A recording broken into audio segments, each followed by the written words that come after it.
All right, hey, I am going to take you guys through a warm-up routine that I'm using before all of my back training. So the focus on this is going to be to get a lot of spinal extension, get some rotation through the thoracic spine, and just get everything prepped and ready at the rib cage for a lot of rowing, a lot of pull downs. One thing that I have issues with is if I don't loosen up a really stiff thoracic spine, I tend to compensate a lot with my hips, so I tend to get a lot of low back discomfort from things like single arm rowing and stuff like that. So I've got a couple of things that I've found have worked really nicely for this. So I want to take you guys through them and let you check it out.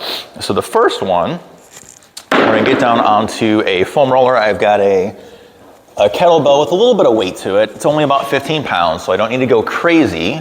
But what I'm gonna do is I'm gonna use the combo of the foam roller and just the weight from the kettlebell to create just a little bit of kind of passive subluxation of the thoracic spine. So I'm not gonna be intentionally extending myself over the foam roller here. Instead, what I'm gonna do is I'm gonna let the weight kind of take my spine a little bit backwards, but I'm gonna use my abs to make sure that there's no movement at the lumbar spine. So it's essentially gonna look like a kettlebell pullover, but the goal here is really not so much to get my lats moving, although that's gonna happen too, but it's gonna be to create some extra extension from the thoracic spine. So I'm gonna take hold of the weight. I like to hold it so that my thumbs are upside down right up against the big cannonball part of the kettlebell. I'm gonna bring the weight up. Now I'm gonna actually flip my breathing pattern around from the way that you would conventionally breathe. I wanna actually exhale when I go back. I wanna get everything to relax a little bit. If you were doing this much heavier, you typically flip that breathing pattern around. You would inhale on the way back, exhale on the way up. I'm gonna flip that around. So I'll do roughly 10 reps or so. Just again, bring the weight up. I'm gonna lock my abs down so I'm not gonna move through my spine. Inhale up here, and then I'm just gonna exhale back here. Let that weight just kind of take me back just a little bit, but the abs are fixed. And then pull back up. I'm just gonna slide down a little bit. The vertebrae aren't huge, so when I move after each rep, I don't need to go very far. And I might just do 1 or 2 reps in each position. There's also kind of a nice way to actually prime your abs for doing some stability work later on. You might hear some cracking in the spine. If you do, that's pretty normal. If you don't, it doesn't mean you're doing anything wrong. We just need to get that tissue to start moving a little bit. I'm gonna stop as soon as the foam roller kind of hits the bottom of my shoulder blades. That's about the last point where I'm gonna do this. As soon as the foam roller hits the shoulder blades, they get in the way. You're not gonna get as much movement through those vertebrae anymore. So roughly 10 reps or so there. And then what I'm gonna do is I'm gonna take the kettlebell, I'm gonna go into this loaded thoracic rotation drill, kind of out of like an armbar position. So I'm gonna take this, I'm gonna go on my side. I've got one arm out. I've got this arm just straight up over top of my shoulder. What I wanna do is you can set this up a couple ways. I like to just kind of do this sort of 90-degree bend at the hip thing right here. What you're gonna do is you're gonna lower the kettlebell toward the shoulder, and while I'm keeping my arm and my hip down, so I can even just take a hand and grab this leg, I'm gonna exhale and let my spine rotate as far as it'll go. And then just come right back to the start position. If you use a weight that's a little too heavy, what you might find is that as you come down, it starts to pull your legs up, and then we're getting movement at the hips and not just up at the thoracic spine anymore. So you don't have to go crazy with the weight. It does help to use a hand to kind of hold this down. 6 or 7 reps on each side, extending that up. And again, just exhaling as I rotate here and inhaling as I come back up, which is backward from your usual execution. So we would do both sides. I'm only gonna do one side for the sake of this video.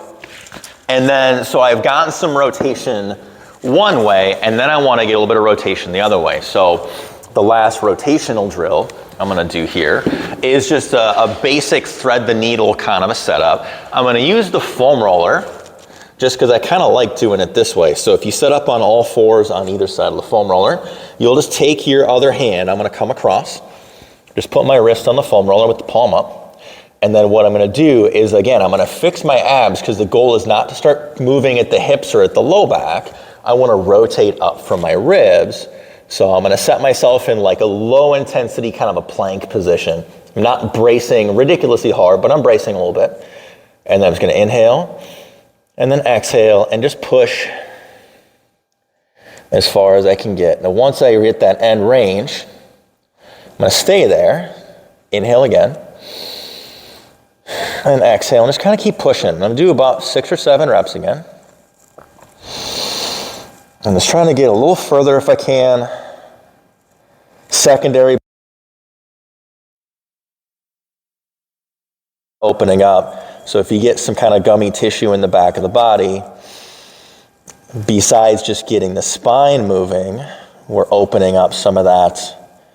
Especially if you're doing a lot of single arm rowing, getting the scapula opening up is going to let you access a little bit more range of motion than you might otherwise have had.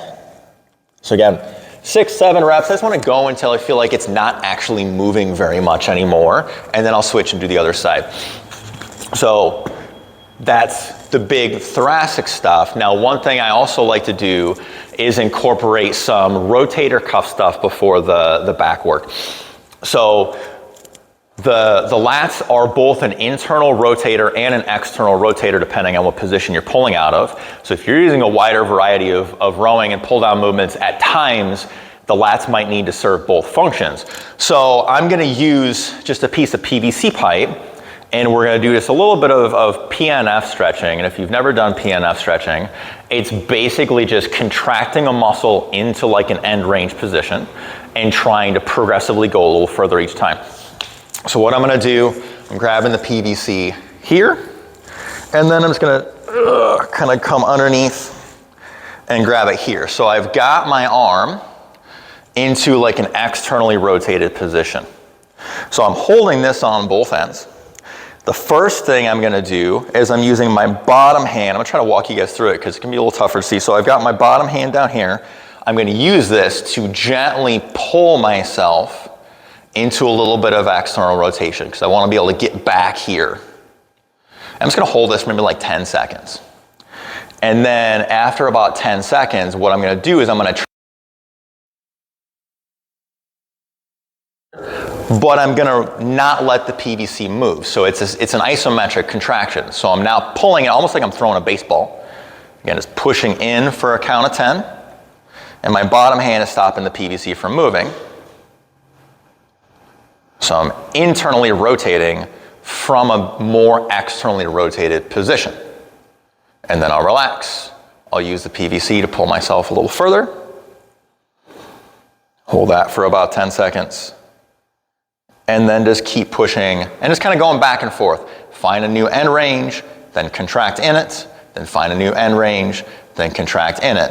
So I might end up doing maybe 3 or 4 reps of that on each side, with the goal of being able to get access to some of this sort of stuff that I might not have had beforehand. So even for things like when you're trying to do like a single arm row, trying to be able to externally rotate a little bit more through the shoulder can be beneficial for getting the lat to be in a little tighter position. So just 1 round of everything before you train. Doing that whole thing together should take you probably 6 or 7 minutes at most. Give it a shot. Let me know what you think. If you like this, make sure you throw a comment down below. Make sure you subscribe to our channel and give it a shot.